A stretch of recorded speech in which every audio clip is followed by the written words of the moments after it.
Welcome to Troopers Travels. We're on another excursion today, and today we're at the Magpie mine, which is near Sheldon.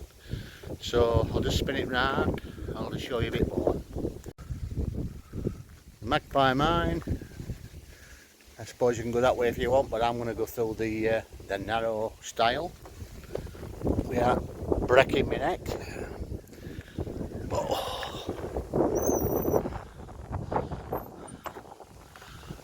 And if you see that, I'll just make it a bit bigger for you. That's where we're heading. It's a mine for a lead mine. It's got a history behind it, about 3 men dying, possibly being murdered by 36 other miners, lead miners who were but I'll explain about that later. But onwards and upwards, and we'll get over there. And as you can see, this is the footpath up to the Magpie mine. Got a lot of history to this, and it's murders. Apparently there were murders. I'll explain all that this after. Beautiful day, spinning round.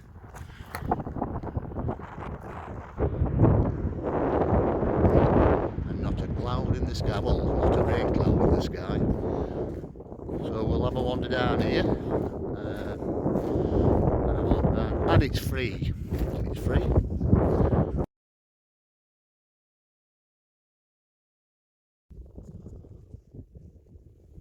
The earliest records of the mine show it worked on a very small scale, about 1740, when it was just one of about a dozen such mines on the site. Then it was situated next to, just behind the cottage which is there. In the 1760s it began work again by George Goodwin of Monash, who in the same period also sank an engine horse gym winding shaft on the Shuttlebalk mine nearby. This later became the Magpie engine shaft. All came to nothing, however, and Goodwin was driven out by a water at the depth of around 360 feet. We'll just have a quick look round.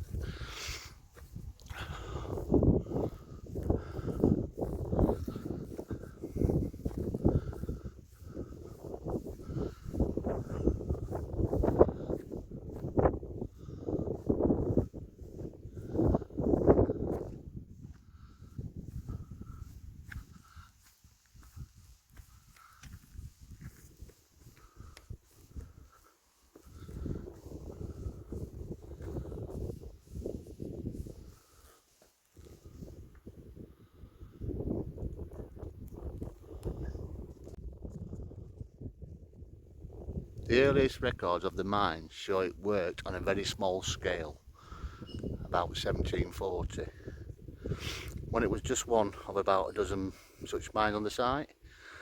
Then it was situated next to, just behind the cottage which is there.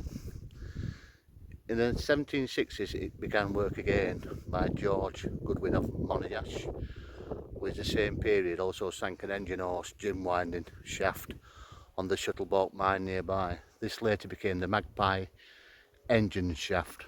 All came to nothing, however, and Goodwin was driven out by a water at the depth of around 360 feet. We'll just have a quick look round.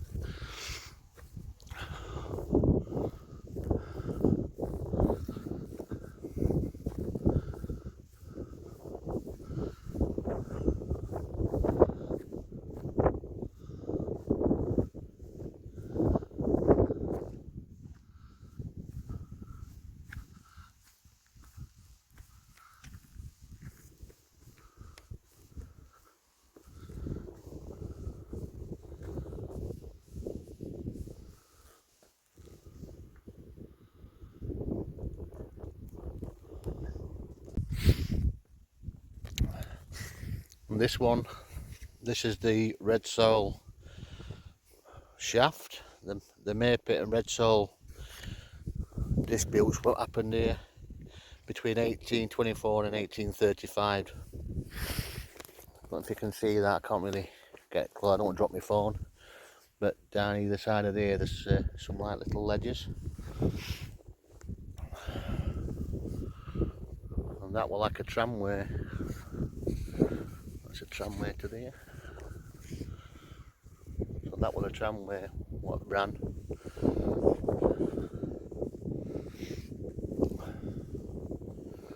Just a little round place.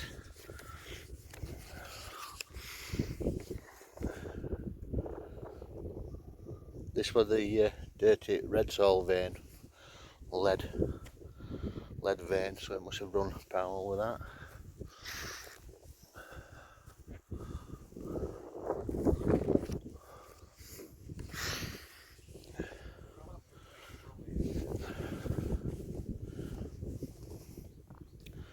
Profits from this mine were made quickly but swallowed up by lawyers' bills. The Willie Brittlebank, who represented the Magpie mines, was described as, in one account, as not only the knave in the Derbyshire. The quarrels began as soon as the new engine was erected, when the Magpie's miners broke into what were both called into their own vein. So that would have been the new one up there. Okay.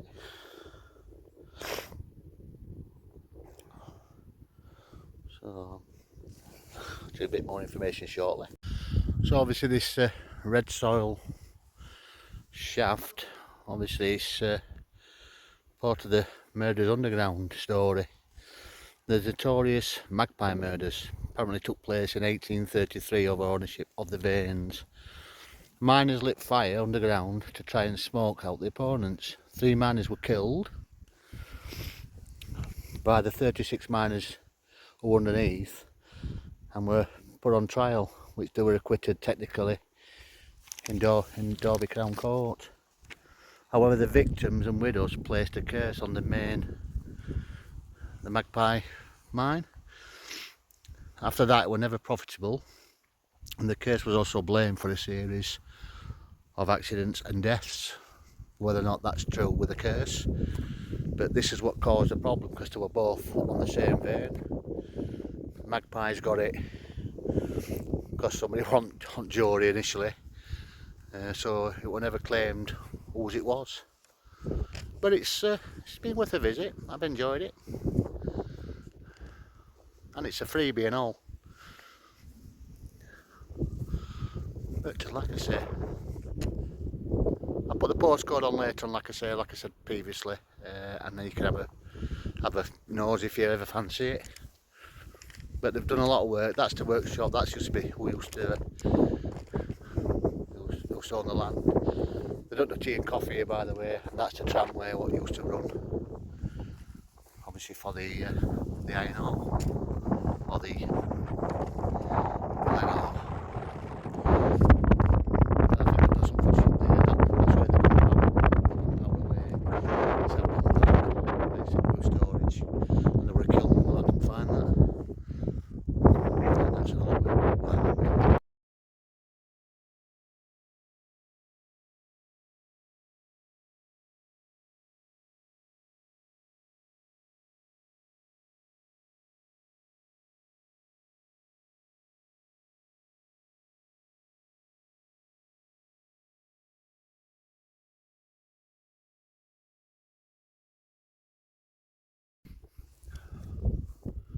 There's quite a few veins, lead veins underneath us.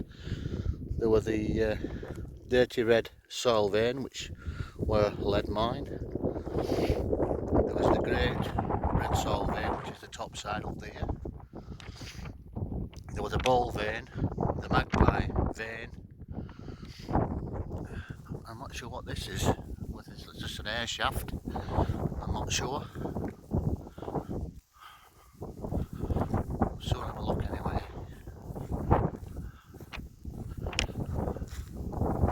Let's have a look inside this actually.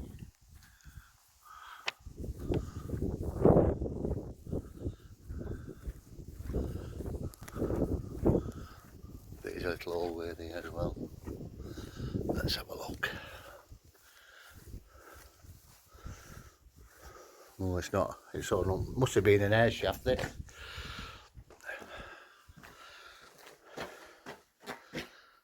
crushing circle they call this.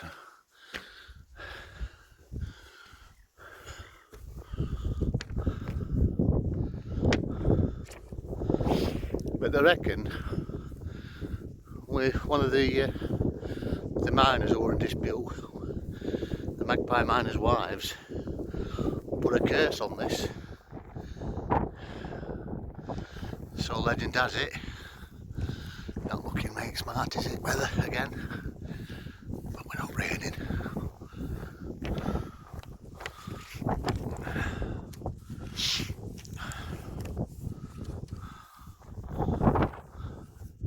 But if you come up here, make sure you put a coat on and get a fleece because it is pretty cold. There's not a lot here really considering, but it's worth a visit to have a look round. Like stepping back in time really. That over there, that's the horse gin used on deeper shafts. So we're driven by horses to lift them down into the actual the lead mine shaft.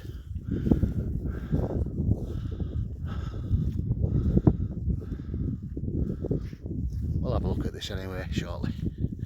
Have a nosy around and take a few more pickies.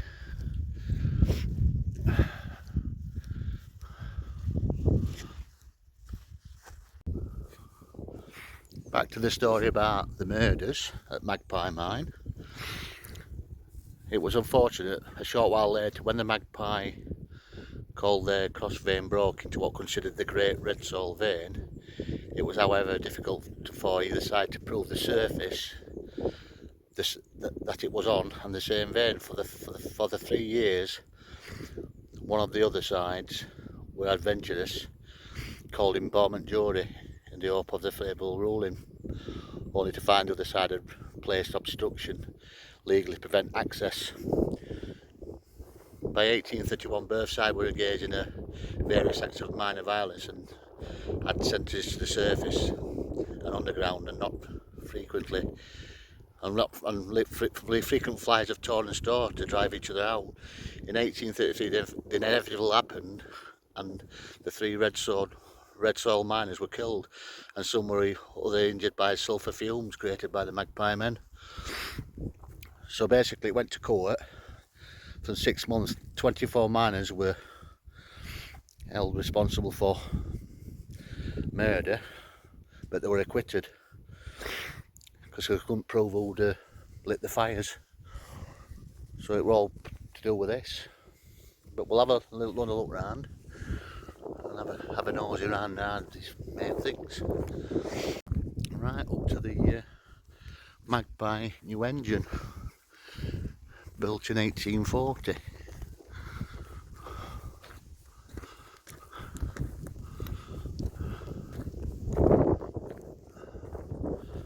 A little bit uneven, steady.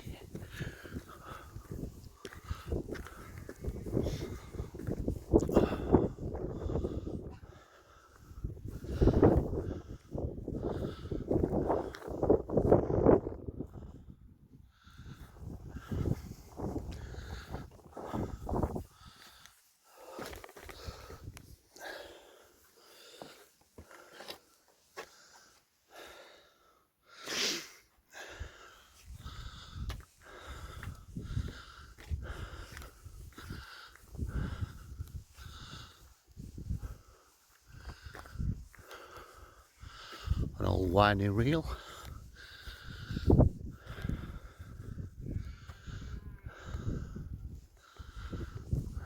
And a more modern one.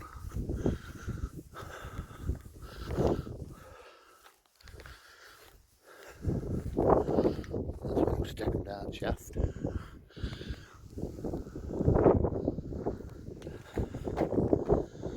Still that one went down in a cage.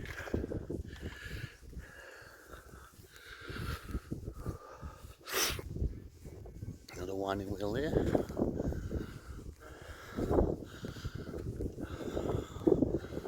That'd be an engine house.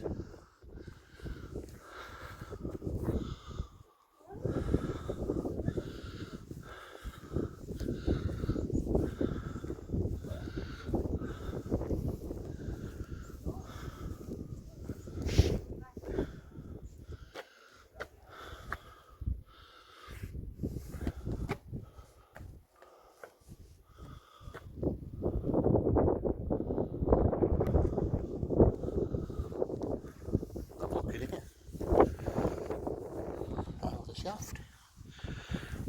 Pretend on my torch.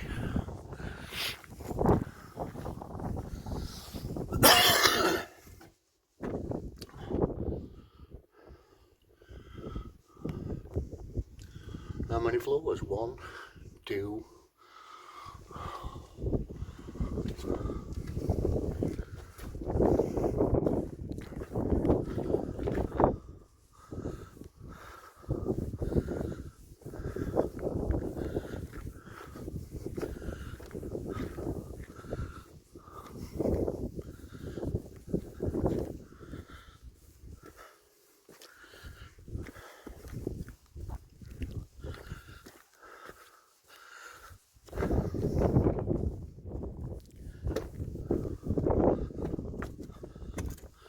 Lots of sheep, cows.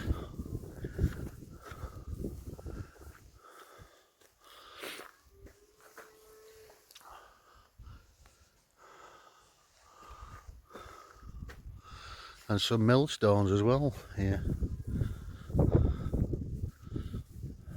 Loads in Derbyshire. The Peak District's logo.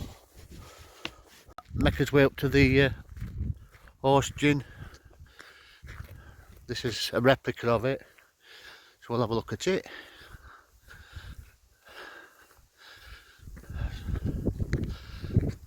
Oh, let's have a wander. And we've got blue skies again. Lots of potholes. Try not to go hand over foot.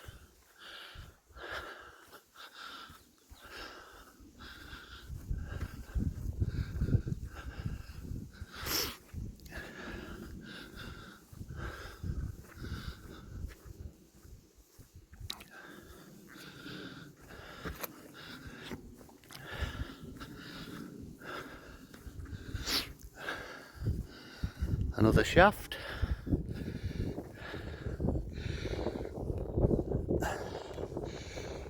Don't drop my phone, that's a deep shaft.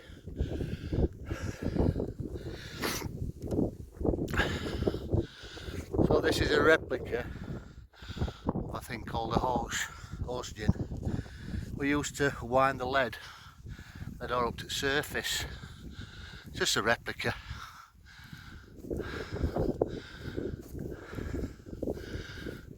It's nice to see what they look like to a degree.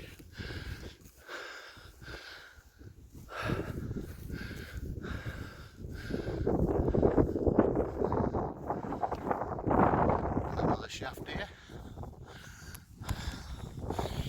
A deep shaft as well. Let me just see that.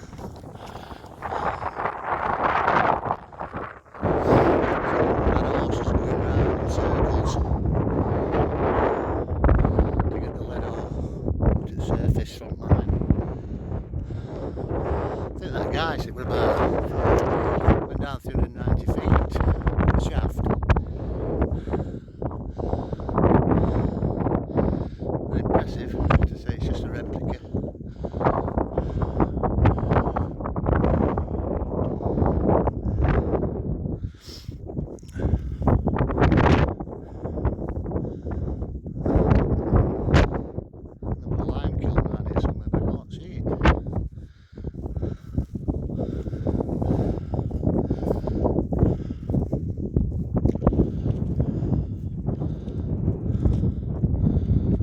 A nice place, like I say, worth a visit.